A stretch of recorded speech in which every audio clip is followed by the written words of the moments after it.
Salut, bienvenue sur la chaîne de Léo et Max. On se retrouve pour parler de One Piece. Il y a eu une grosse annonce ce week-end. One Piece Expo, c'était pour fêter le One Piece Day, vous savez, le jour de One Piece.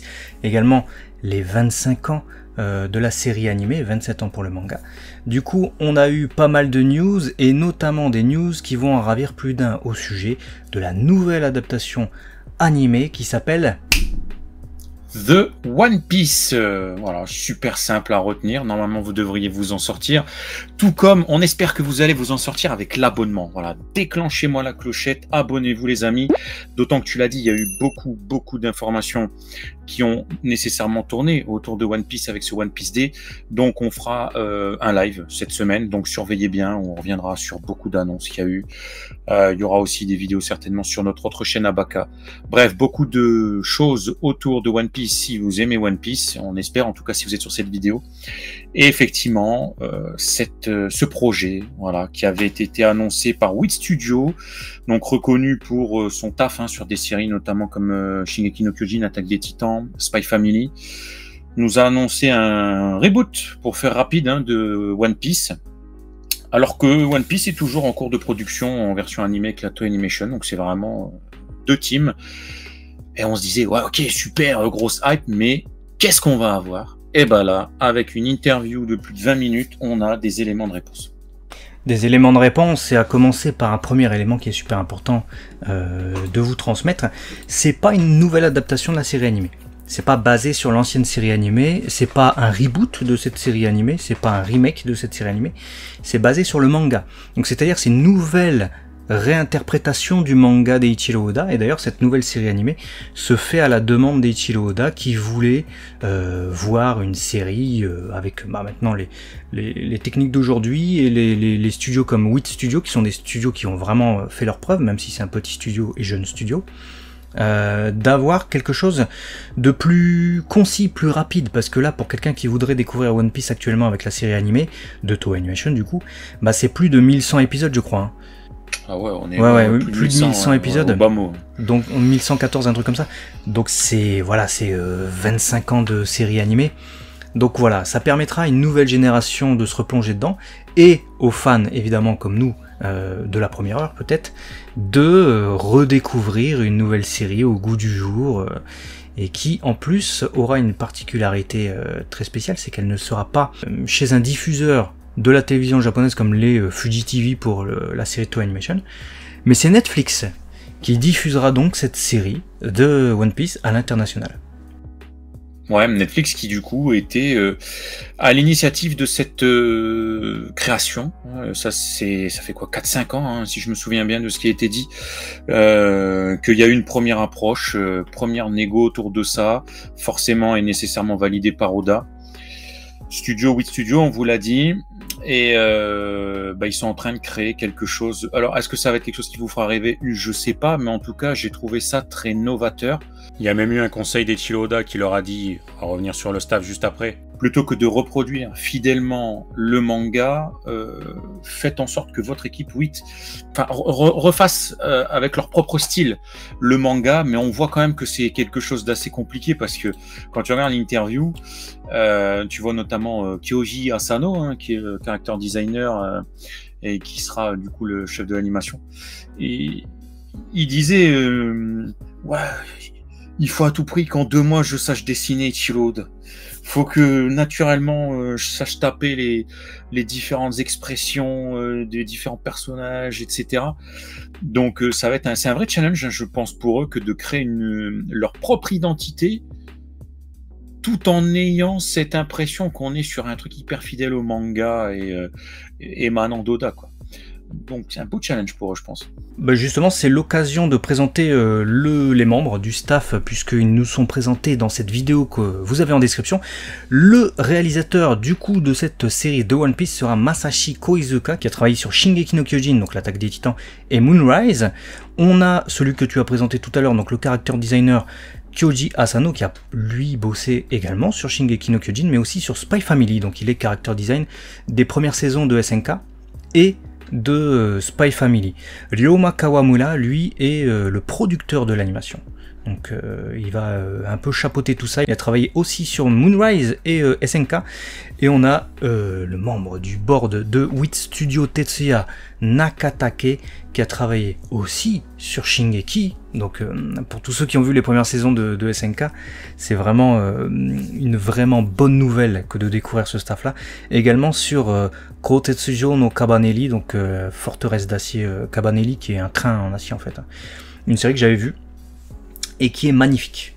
Donc si on peut avoir la même patte visuelle que SNK et que Kotetsujo no Kabaneli, ça peut être vraiment quelque chose qui va ravir les fans de One Piece, d'autant plus qu'on a quelques indications par rapport à ça, même si, et je tiens à vous le dire maintenant parce que c'est super important, toutes les images que vous voyez dans cette vidéo, que ce soit la nôtre qui reprend du coup les images de cette vidéo de 20 minutes de Netflix, ou que ce soit la vidéo originale, ce sont des dessins préparatoires, des ébauches, des esquisses, des boards, même ils nomment ça comme ça dans la vidéo.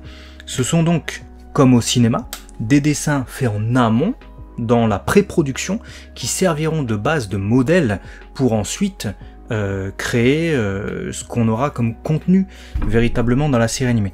Donc ce ne sont pas des plans que vous aurez dans la série. Voilà, n'allez pas vous faire des films genre ah ouais ça c'est tel plan, on verra ça à tel moment. Non, non. Ça ce sont les boards. Mais c'est bien de le préciser parce qu'on voit beaucoup de personnes en fait s'exciter à juste titre. Hein, je peux comprendre que ça dégage une certaine hype, un enthousiasme grandissant, mais il faut aussi mettre un peu de prudence dans l'analyse des différentes images. Par exemple, ce fameux plan de Sanji, on en parlait hier. Les gens en déduisent tout de suite. Ah, regarde, il y aura pas de censure comme dans le manga et tout. À la différence de l'anime actuel de Animation. Doucement. On vient de vous dire, ce sont des plans préparatoires, ce sont une manière de vous montrer un petit peu l'ambiance visuelle, ce souci du détail, cet esthétisme, les décors luxuriants, la façon dont les persos vont vivre au sein de tout ça. C'est pas un trailer qui annonce la sortie dans un mois. Et c'est pas des plans définitifs. Si on regarde Star Wars par exemple, tous les dessins préparatoires, il y en a énormément qui ressemblent pas finalement à ce qu'on a eu dans la version finale. Ne serait-ce que les designs des tenues, des armures, des trucs comme ça. Là, de la même manière, ce sera peut-être pas ce que l'animateur, lui, sur la scène va dessiner. Et ça sera peut-être pas non plus ce que Netflix va valider, on ne sait pas non plus, même si là, évidemment, bon... Il valide en tout cas ce behind the scene, comme ils appellent ça, cette sorte de petit making-of de la pré-production. Je rappelle, ce qu'on voit, c'est de la pré-production. Et alors, ce qui est intéressant, avant de vous présenter un peu un panel et de revenir dessus de ces boards, qui nous permettent de voir un peu donc des ébauches, hein. De toute façon, on voit le trait est épais, il est gris, hein, c'est pas quelque chose de terminé, c'est de revenir peut-être sur les différents character design. Je sais pas, qu'est-ce que tu en penses? Ouais, mais alors, du coup, Asano, comme tu le disais tout à l'heure, il s'est entraîné, et c'est pas le seul, à essayer d'être au plus proche d'Eiichiro Oda, donc de son trait. Et alors, ce qu'on remarque immédiatement, évidemment, avec ces chara design, c'est très beau, c'est très proche d'Oda, mais notez tout de même que c'est pas le style d'Oda au tout début du manga. J'ai l'impression qu'ils ont, ou Asano, mais le staff au global, hein, parce que quand on voit les autres, même les détails et tout ça, un peu plus loin des décors et puis des autres designs, ils ont essayé un peu de mélanger ce qu'on pouvait retrouver dans le style du manga d'Oda, sur tous les premiers volumes, et comme très certainement ça va couvrir tout East Blue, hein, jusqu'à un peu plus loin que Lockdown, hein, puisqu'on a un petit indice un peu plus loin, je vous en reparlerai. Très certainement que c'est un mix de plusieurs styles d'Oda, et je comprends mieux pourquoi Asano il disait qu'il essaye de s'imprégner du style d'Oda, parce qu'il doit en fait mixer tous ces différents styles qui se sont étalés finalement pour Oda sur quelques années, et sur un arc mais découpé en plusieurs petits arcs, pour lui tenir en un certain nombre d'épisodes définis, mais qui ne constituera que la première saison en fait de cette série. Ouais, c'est un véritable challenge parce que moderniser comme ça, bon on parle de Luffy là en l'occurrence, mais le personnage de Luffy qui a eu de cesse que d'évoluer graphiquement, visuellement pendant toute la publication du manga jusqu'à l'allure qu'on lui connaît aujourd'hui, T'imagines, toi, tu t'appropries ce truc-là, etc., pour faire en sorte que, in fine, quand il y aura The One Piece qui sortira, bah, on n'aura pas du tout cette sensation d'évolution, mais plutôt une homogénéité du début à la fin. Peut-être même que le style permettra, même s'ils vont plus loin, hein, en allant jusque Marineford, parce qu'à un moment donné, ils en parlent, ils s'étaient excités sur Marineford, d'avoir toujours, tu sais, ce fil rouge où tu ne vois presque pas de fracture, tant ils y ont pensé en amont, tu vois. Là où l'auteur, lui, maîtrise pas forcément toujours l'évolution de son trait en 5, 10, 15, 20 ans, à force de dessiner, tu vois. Là, ils ont pris conscience de ça. Je trouve ça hyper intelligent. Je trouve que ça montre rien que ça, la volonté de bien faire et le fait de vouloir prendre ce projet à bras le corps, vraiment en mode, allez, on va tout faire pour que ce soit une réussite. Oui, c'est des malin. détails bêtes, mais... C'est malin parce que, bah, comme je le disais tout à l'heure, le trait d'Oda a beaucoup évolué, et même pour le trait de l'animation, parce que on est passé par plusieurs character design. Et le premier c'était Koizumi, et Koizumi il essayait de reproduire le trait d'Oda au début, forcément, parce que l'animé, bah, ils avaient que le début du manga comme base, et l'animé Toei Animation, du coup, c'est basé sur ces traits très longilignes, donc Luffy était droit, ses membres c'était des baguettes, tu vois. Là on voit que c'est pas du tout ça, c'est vraiment le trait évolué d'Oda, un peu... peut-être période jusqu'à Marineford, tu vois. T'as les traits, tu vois, qui commencent à être plus détaillés, comme on a à Enies Lobby et tout ça. Donc, on sent qu'il y a vraiment un mix. Et même lorsque vous regardez les autres personnages, bon, pour Sanji, oui, même le Sanji, c'est pas le Sanji du début, hein. C'est pas le Sanji du début, quand on regarde les différents character design, c'est le trait un peu plus fourni et un peu plus consistant. Et Zoro, c'est pareil, on a l'impression de retrouver Zoro Water 7, tu vois, Enies Lobby, vraiment beaucoup plus défini. Et alors Nami, c'est très particulier, Nami c'est peut-être celle qui a le plus changé. Là pour le coup, tu vois, même si le trait est un trait beaucoup plus évolué, je trouve que Asano, son travail là-dessus, parce qu'il a tenté de reproduire en fait des dessins d'Eiichiro Oda, hein. On voit la Nami là par exemple qui est de profil en entier avec ses grands pieds, etc. Ça c'est vraiment un dessin d'Eiichiro Oda du début du manga. Je trouve que malgré l'évolution qu'il a donnée au personnage, on a cette touche aussi et ce côté vraiment Nami du début. Et donc ça me plaît beaucoup parce que c'est ça que je veux voir véritablement. Ah, je suis totalement d'accord avec toi. Même sur les proportions physiques, hein, je ne nommerai pas volontairement les choses, mais là, on a des proportions un peu plus normales. Comme et tu vois, même les pieds. Manga, je parlais des pieds, mais sur l'illustration d'Oda qu'il a essayé de reproduire, là, qui est tout à droite, où elle est de profil en entier, les pieds sont immenses, comme au début du manga d'Oda, comme au début de la série animée de Toei Animation. Mais sur le chara design couleur, le rough, on va dire, qui est de face, celui qui est central, on voit que c'est des proportions plus normales, même si évidemment, bon, il y a toujours les tailles de guêpe d'Oda, hein, ça c'est classique. Mais on voit qu'il a travaillé ça pour arriver à un certain résultat. Pour Usopp aussi. Alors il y a pas mal de personnes qui ont commenté aussi ces ébauches par rapport à la couleur de peau d'Usopp qui se serait éclaircie. De manière générale, j'ai vraiment l'impression de toute manière que le ton est pastel, hein. C'est vraiment pas les couleurs définitives de toute manière. Et en plus de ça, oui, t'as l'impression que t'as mis le truc dans t'as un voile blanc par-dessus, quoi. Donc, ouais, faut pas s'arrêter pour l'instant au rendu, aux couleurs. On verra ce que ça donnera. Là, on a juste ce qu'on veut bien nous montrer, hein. Donc, c'est difficile aussi de juger du rendu final. Est-ce qu'on va avoir ce côté pastel, comme tu dis, mais tu sais, un peu encre de Chine dans l'animation qui sera faite? Est-ce que pas du tout? Est-ce qu'on va avoir vraiment une animation très tradie? Est-ce que c'est juste pour voilà, mettre en couleur et illustrer les scènes? Je me suis posé cette question. Ça sert à rien, je sais pas. Est-ce que c'est une volonté pour faire plus, tu sais, proche manga que animé moderne actuel? Je sais pas.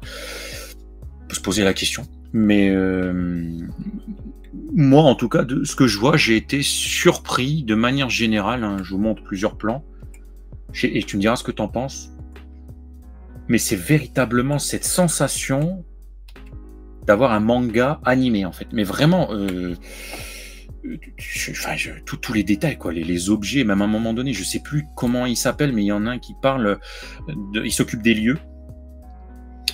Et le gars, il a étudié pendant des heures et des heures juste comment faire les nuages à la sauce Oda, quoi. Et tu te dis, ah ouais, bah, ok, donc ils ont vraiment envie qu'à l'image, même un nuage, les gars, on se dise, c'est Oda, ça, j'ai ouvert mon manga hier, je l'ai vu. Et c'est ça la fracture avec ce que disait Oda, parce que tu disais en amont dans la vidéo que Oda il leur a dit oui non en fait à votre sauce, n'essayez pas de reproduire le manga. Mais tout au long finalement de cette entrevue et de cette espèce de making of, tous les intervenants veulent faire le plus pointu et le plus carré et le plus proche du manga. Donc, on verra le résultat. Mais tous. Ouais, mais c'est vrai, tous. Ouais. Il y a la nana là qui est professionnelle dans les armes, la nourriture, les objets, les props, les objets et tout. Elle elle a 800 bouquins, bibliothèque et tout étalés. Ça j'adore parce qu'en fait cette envie de bien faire, de rechercher les armes, les items, leurs origines, vraiment pour essayer d'être le plus réaliste possible. Moi déjà je trouve que c'est un investissement qui est à souligner. Mais dans tous les domaines, ils veulent tous faire, comme tu dis, quelque chose de très proche d'Oda. Donc, mais il y a aussi quelques, tu vois, réinterprétations, c'est-à-dire que le manga, bah, j'invente rien, je vous apprends rien, mais c'est forcément un plan 2D. Et donc, faire vivre une scène, si tu veux être proche du manga, ça demande à raisonner sur la perspective que peut avoir... notamment à un moment donné, on voit la table de Makino. Bon, ils disent ok, elle aime bien servir comme ça, mais qu'est-ce que donnerait dans d'autres angles au style Oda manga une table de Makino? Pareil, comment rendre quelque chose de plus réaliste la viande. Il y a aussi des notes d'Oda où il dit justement que c'est censé être un village portuaire, et justement ça, on en reparle dans quelques instants, mais que la plupart des mets que sert Makino c'est de la viande. Donc voilà, ils peuvent réarranger à leur sauce et mettre du poisson, tu vois, s'ils veulent, pour faire un peu plus réaliste, quoi. Mais ouais, c'était ça m'a en tout cas sur cet aspect-là très agréablement surpris parce que on pourrait croire qu'Oda est vraiment derrière en mode ouais, je vous ai fait des cases et tout les gars, je vous accompagne au manga, tant c'est presque du Oda animé quoi. Après, ah ouais, mais j'ai c'est aussi ce qu'ils disent hein, dans l'interview, c'est qu'ils sont entourés de jeunes. Donc des jeunes de 30-40 ans, pour eux, hein, dans le milieu de l'animation, c'est des jeunes. Et justement, c'est des gens qui ont grandi avec One Piece. Donc c'est des fans. Et ça change tout. C'est ce que dit justement le membre du board de Wit Studio. Il dit s'être entouré de jeunes, justement, permet d'avoir une vision de gens qui savent, qui ont vu le manga être publié, qui ont vu la série animée, qui ont découvert avec la série animée aussi peut-être, et qui permet justement d'être plongé dans l'univers et de vouloir, enfin avoir cette envie ardente de le reproduire. Et alors ils ont été très loin puisque ils ont reproduit chaque île en 3D. Donc il y a des plans, pour être le plus exact précis, des îles en 3D, ce que ne font pas tous les studios d'animation. La Wit Studio, c'est des gueudins, parce que d'habitude tu crées, comme là vous avez des character design si vous préférez, des lieux, on les voit vite fait comme ça. On a aussi des objets ou des pièces du mairie, ce qui est normal, tu vois. Et c'est des trucs qu'Oda avait fait même pour le manga et qu'il avait fait également pour Toei Animation, pour indiquer comment dessiner tel ou tel endroit. Mais là, ils ont vraiment tout modélisé. Donc alors, on imagine évidemment qu'il y aura des endroits qui seront à leur sauce, mais pour avoir le truc le plus complet et fidèle et ne pas se tromper quand il y aura besoin de naviguer en animation 2D hein, dans ces endroits, et peut-être même que ces maps 3D serviront aussi une animation en CGI. Ça permettra d'avoir peut-être des plans de l'île ou des zooms sur certaines zones, etc. pendant les épisodes, sans trahison que ce soit par rapport au manga. Ouais, c'est incroyable. Encore une fois, je trouve que c'est hyper intelligent. C'est-à-dire que quand on voit tout ce plan, justement, du QG de Morgans, etc., où ils disent, ouais, là, comme ça, on sait qu'il y a Zoro et Luffy qui sont là à ce moment-là. Puis là, ils sont, ouais, voilà, Sheltown, ils sont là, machin, ils montrent tout, tu vois. Mais tu te dis, ok, c'est peut-être un taf de fou pour tout faire au début. C'est des heures et des heures de création. Mais une fois que tu l'as, bah, en fait, t'as ton lieu, tu vois, ils peuvent zoomer dedans, ils dézooment, ils naviguent, ils font ce qu'ils veulent, à l'instar d'un jeu vidéo, en fait. Et bah, s'ils arrivent à conjuguer ça avec leur style d'animation, parce que c'est bien d'avoir fait, mais après, il faut aussi que ce soit pas une fracture visuelle, hein, vous savez comment fonctionne le CGI. bah, je trouve que c'est un gain de temps de fou parce que tu peux te concentrer sur l'animation des persos ou autre, mais ton lieu, il est pour, on va dire, le côté casual des scènes déjà fait et déjà là potentiellement, quoi. Donc, j'ai hâte véritablement d'avoir un premier jet, alors forcément de voir les premiers épisodes, mais déjà d'avoir un vrai trailer un jour, tu vois, où on va pouvoir en 1 minute juger et jauger de ce qu'ils ont créé. Je pense que ça va être graduel. Je pense qu'on n'est pas prêt. Parce que là, on nous dévoile un peu, ce qui est étonnant d'ailleurs, hein, des images de la pré-production. On a des boards qui nous conduisent jusqu'à Crocus, donc jusqu'à après Reverse Mountain. Donc ils ont passé Grand Line, puisqu'on voit, quand on nous explique les images boards, là ici, la maison de Crocus carrément. Si on compare avec un plan de Toei Animation, je vous le mettrai en insert, on voit que c'est la même maison avec le palmier et tout ça. Donc peut-être qu'ils ont prévu une première saison qui ira jusque là. On ne sait pas combien d'épisodes ça fera, on ne sait pas non plus quand ça sortira, on sait seulement que ça sera diffusé par Netflix et créé par Wit Studio, et j'ai comme toi une immense hype, vraiment cette vidéo m'a fait du bien en fait, alors que ce sont que des, je le redis, mais c'est que des trucs préparatoires, ça va aller graduellement, on aura très certainement les character design finis dans un premier temps, c'est pas le cas là, il s'est amusé à faire des, voilà, character design fini, c'est vraiment quelque chose de défini, t'as les personnages en couleur sous plusieurs plans, etc., c'est pas des plans qu'il a calqués sur le manga, ça sera les character design définitifs. Ensuite on aura peut-être un teaser, ensuite on aura un trailer, et ensuite seulement ça pourra être lancé, etc. Donc j'ai hâte, j'ai vraiment très hâte, parce que là, j'ai zéro point négatif dans tout ce que j'ai vu, c'est parfait, les boards sont magnifiques, et si on peut avoir ce character design là, bah c'est déjà une très très bonne nouvelle pour le visuel, pour ce qu'on aura peut-être en animation plus tard. Ouais, ça m'a laissé rêveur de me dire, punaise, on aurait pu avoir un Wit Studio qui, pour les 40 ans de Dragon Ball, s'investit de la même manière que ça pour Dragon Ball, et on aurait eu ça en fait, tu vois. Tu vois un character designer à la Kyoji Asano qui se dit ouais, ça fait 3 mois je dessine Toriyama, Kubota. Kubota. Ouais, Kubota, carrément, tu vois. Et donc je me suis imprégné de tout, et on aurait eu des character design, enfin des character design, comme on l'a montré, je vous remonte avec les Luffy et tout, mais avec Goku, Bulma et tout, et on aurait eu la transposition de ce qu'un One Piece proche manga nous propose là, mais pour Dragon Ball. C'est tellement ce qu'on attendrait en termes d'investissement. Je parle vraiment de... Parce que là, quand on s'investit comme ça et qu'on a quelque chose d'aussi beau, en tant que fan de Dragon Ball qui attendons justement que les 40 ans soient fêtés dignement, ce qui n'est malheureusement pour nous pas le cas en ce moment, je peux pas ne pas y penser. Ouais, on en reparlera dans une autre vidéo, parce que là, c'est vrai que c'est la vidéo One Piece. Et pour One Piece, en tout cas, c'est magnifique. Bon, si vous êtes fan de Dragon Ball et que vous avez vu cette vidéo, en tout cas, vous savez qu'on va en reparler à un moment donné. Et pour tous les fans de One Piece, c'est une grande bénédiction, du coup, visiblement, pour l'instant, à l'étape où on en est, cette nouvelle série de One Piece, qui est actuellement en pré-production ou en production. On a hâte d'en voir plus. N'hésitez pas à partager cette vidéo avec les infos et nos avis. Et à très vite sur la chaîne 2. Léo et Max, des bisous. À la prochaine. Ciao.